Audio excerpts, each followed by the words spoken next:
السلام علیکم ورحمۃ اللہ وبرکاتہ۔ آج کی اس مجلس میں انشاءاللہ العزیز پیارے آقا حضرت محمد عربی صلی اللہ علیہ وسلم نے امت کو جو رہنمائی فرمائی ہے دعاؤں کے سلسلے میں، افضل ترین دعا اللہ کے نبی صلی اللہ علیہ وسلم نے امت کو بتلائی ہے، اور ان دعاؤں کے قبولیت کے اوقات بھی اللہ کے نبی صلی اللہ علیہ وسلم نے بتلائے ہیں اور مواقع بھی بتلائے ہیں۔ لہذا آج کے اس مجلس میں عافیت کے بارے میں اور عفو کے بارے میں بتلایا جائے گا۔ عفو اور عافیت یہ ہم پہلے اردو میں سمجھ لیں۔ عفو کہتے ہیں معافی کو، اور عفو کہتے ہیں گناہوں کے مٹنے کو، محو الذنوب، گناہوں کا مٹنا، گناہوں کا زائل ہونا۔ اور عفو کے معنی بھی آتے ہیں، معاف کرنے کے بھی معنی آتے ہیں۔ اسی طریقے سے عافیت ایک ایسا لفظ ہے جس کے اردو میں معنی بیان نہیں کیے جا سکتے۔ عافیت کے معنی امن اور عافیت سلامتی کے آتے ہیں۔ اگر اردو میں سمجھنا چاہیں تو عافیت کو ہم امن اور سلامتی کے ذریعے سمجھ سکتے ہیں۔ بہرحال آج کی اس مجلس میں امن اور عافیت کے بارے میں میرے اور آپ کے آقا تاجدار مدینہ حضرت محمد عربی صلی اللہ علیہ وسلم نے امت کو جو رہنمائی فرمائی ہے وہ حدیثیں آپ کے سامنے پیش کی جا رہی ہے۔ حضرت ابو ہریرہ رضی اللہ تعالیٰ عنہ سے روایت ہے، فرمایا قال قال رسول اللہ صلی اللہ علیہ وسلم ما من دعوت يدعو بها العبد افضل من اللهم انی اسألک المعافات فی الدنیا والآخرہ۔ اللہ کے نبی صلی اللہ علیہ وسلم ارشاد فرما رہے ہیں کہ بندہ جو دعائیں مانگتا ہے ان دعاؤں میں سب سے افضل ترین دعا جو بندہ اللہ رب العالمین سے مانگتا ہے وہ معافات کی ہے، وہ عافیت کی دعا ہے، وہ امن و سلامتی کی دعا ہے، معافات کی دعا ہے۔ فی الدنیا والآخرہ، اللہ تعالیٰ بندے کو دنیا میں بھی معاف فرمائے، امن سلامتی عطا فرمائے، اور آخرت میں بھی معافی عطا فرمائے اور امن اور سلامتی عطا فرمائے۔ اسی طریقے سے ایک حدیث ہے جس کو حضرت انس بن مالک رضی اللہ تعالیٰ عنہ نے نقل فرمایا قال رسول اللہ صلی اللہ علیہ وسلم الدعاء لا يرد بین الاذان والاقامت۔ فرمایا کہ اذان اور اقامت کے درمیان دعا رد نہیں ہوتی ہے۔ تو صحابہ نے پوچھا قالوا فماذا نقول یا رسول اللہ؟ صحابہ کرام رضوان اللہ تعالی علیہم اجمعین نے دریافت کیا، اے اللہ کے رسول اس مقبول گھڑی میں ہم کیا مانگے اللہ کے دربار میں؟ کون سی دعا ہم اللہ کے دربار میں مانگے؟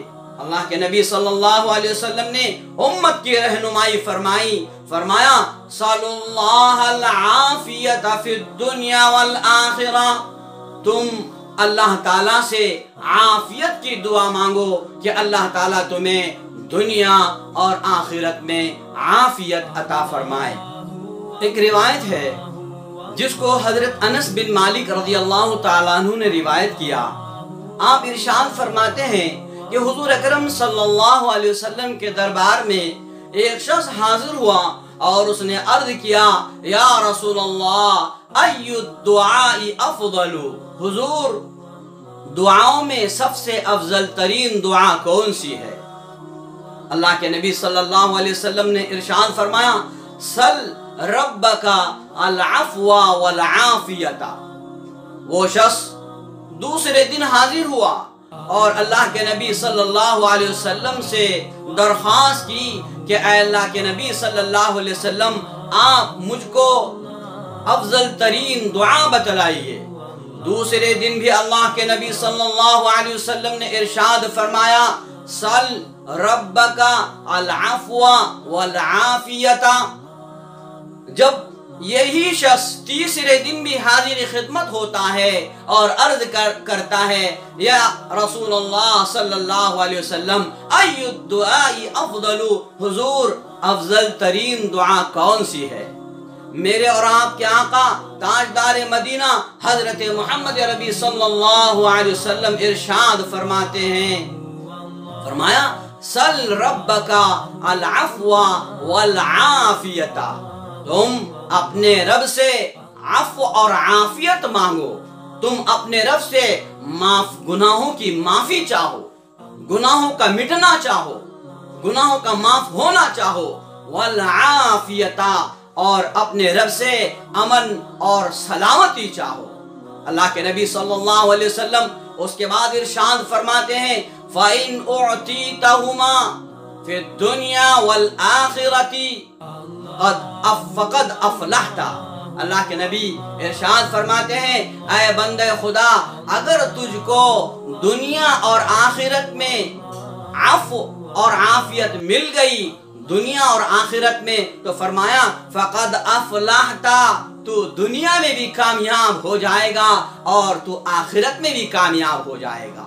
پتہ چلا یہ حدیث اللہ کے نبی صلی اللہ علیہ وسلم نے اس دعا کے ذریعے سے امت کو یہ سبق بتایا کہ افضل ترین دعا کون سی ہے، لہذا ہم اس دعا کو حرز جاں بنائے، روزانہ اس دعا کو اہتمام سے پڑھنے کی فکر کرے۔ دعا یہ ہے اللہم انی اسألک العفو والعافیت فی الدنیا والآخرہ۔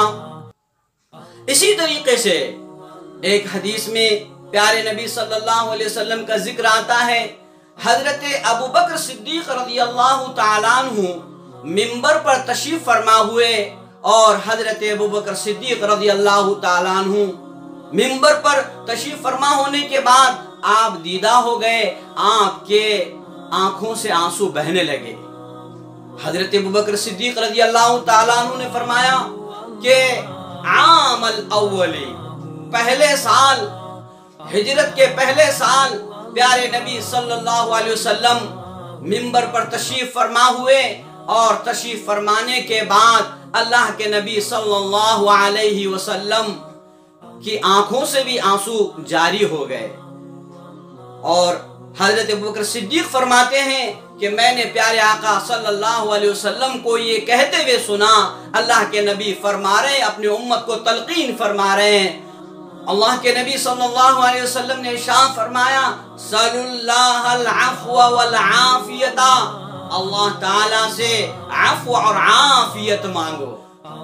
اس کے بعد اللہ کے نبی نے فرمایا جس بندے کو بھی یہ عفو اور عافیت کی نعمت حاصل ہو جائے، اللہ کے نبی صلی اللہ علیہ وسلم نے فرمایا ایمان کے بعد سب سے بہترین دولت اگر بندے کو حاصل ہوتی ہے وہ عفو اور عافیت کی دولت ہے۔